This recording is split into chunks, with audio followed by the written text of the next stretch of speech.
Havia uma vez um grande mosteiro em uma parte da China, onde cerca de 500 monges viviam.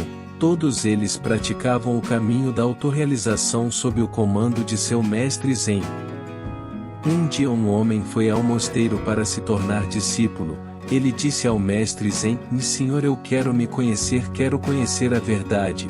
O mestre Zen olhou para ele e disse: se você quer conhecer a verdade, terá que colocar sua vida inteira em jogo. Pode levar toda a sua vida para conhecer a verdade, e ainda assim não há garantia de que nesta vida você chegará a conhecer a verdade. Você está pronto para isso? O discípulo respondeu: Senhor, eu vim aqui para não recuar, estou pronto para isso.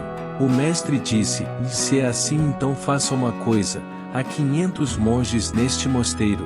Cuide da tarefa de bater arroz para eles. Apenas continue batendo arroz de manhã até a noite.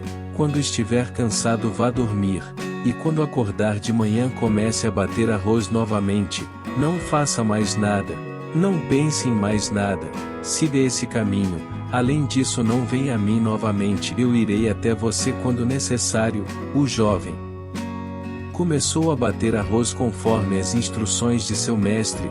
Haviam 500 discípulos no mosteiro e todos eles precisavam de comida. Portanto, o discípulo acordava cedo e começava a bater arroz até a noite. Quando estava cansado, ele dormia na mesma sala onde batia o arroz. Ele não falava com ninguém e ninguém se aproximava para falar com ele.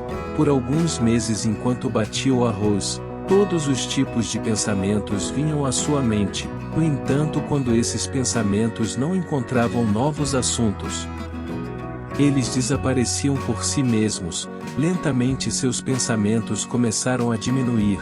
Depois de alguns anos, ele até esqueceu o seu próprio nome. Ele sempre ficava em silêncio e continuava a bater arroz em um estado sem pensamentos. Ele não meditava nem lia qualquer escritura. Os discípulos mais antigos do mosteiro o consideravam insignificante e muito inferior a eles. 12 anos se passaram fazendo isso. Depois de 12 anos, um dia o mestre Zen anunciou que seu tempo final estava se aproximando, e ele precisava escolher seu sucessor, que seria o líder do mosteiro após ele. Portanto, qualquer discípulo que tivesse alcançado a autorrealização deveria escrever algumas linhas perto da porta do mestre à noite, linhas que abrangessem toda a sua experiência. Muitos discípulos pensaram em fazer isso. Um dos discípulos mais antigos foi lá e trouxe algumas linhas. Ele era muito conhecedor das escrituras budistas, e todos os discípulos o consideravam como o possível sucessor do mestre. Ele escreveu: mente é como um espelho sobre o qual o pó dos pensamentos e desejos se acumulam. Limpar esse pó é a meditação.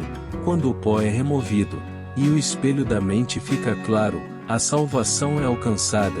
Quando o mestre acordou de manhã e viu essas linhas, ele ficou muito zangado e disse: que idiota escreveu toda essa porcaria na minha parede?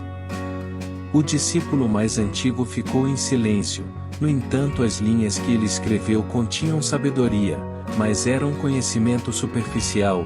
O discípulo mais antigo era muito inteligente. Ele escreveu as linhas, mas não assinou embaixo, pois ele mesmo não sabia se estava certo ou não, já que ele não tinha alcançado a autorrealização.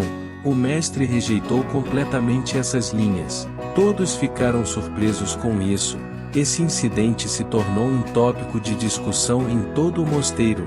2 discípulos passaram pelo discípulo que havia chegado 12 anos atrás e costumava bater arroz dia e noite. Ele riu suavemente depois de ouvir a discussão deles. Ambos os discípulos perguntaram por que ele estava rindo. Ele respondeu que riu porque o mestre estava certo. Todas essas linhas eram lixo e não tinham valor.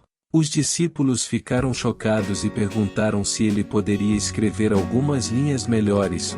O discípulo do arroz respondeu que não sabia escrever porque era analfabeto, mas poderia dizer algumas linhas. Se eles escrevessem as linhas, ele iria com eles. Concordando com a escrita, eles então foram até o quarto do mestre. O discípulo do arroz disse algumas linhas, e o outro discípulo as escreveu na parede e assinou como discípulo do arroz. Eles esperavam a mesma reação do mestre como antes, mas as linhas que ele disse eram incríveis. As linhas diziam: a mente é apenas uma ilusão, não a mente nem espelho da mente.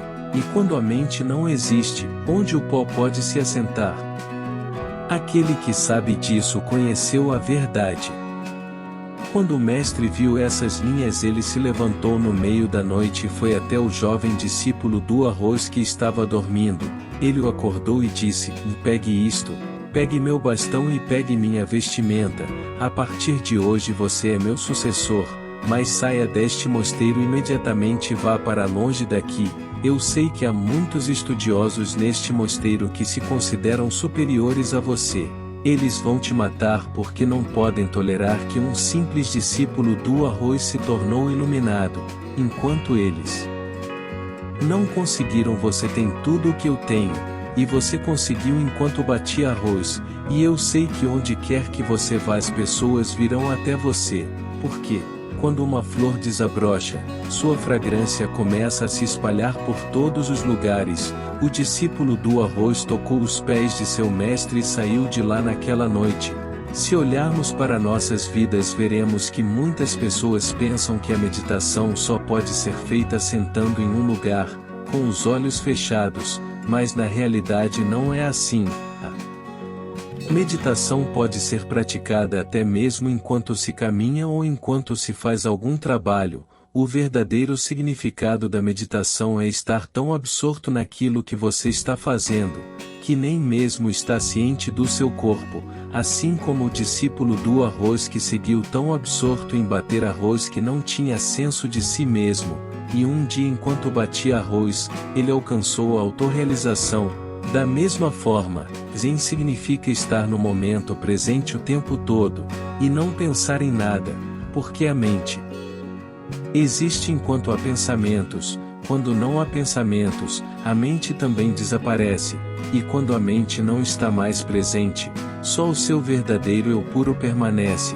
Na verdade, não precisamos fazer nenhuma outra prática espiritual para conhecer nossa verdadeira natureza, só precisamos nos perder completamente naquilo que estamos fazendo, ficar tão absortos em nosso trabalho, que o trabalho se torna meditação. Espero que você tenha gostado e que este vídeo tenha agregado em sua vida de alguma forma. Este é o propósito do Desenvolvendo o Conhecimento. Obrigado por assistir e até o próximo vídeo.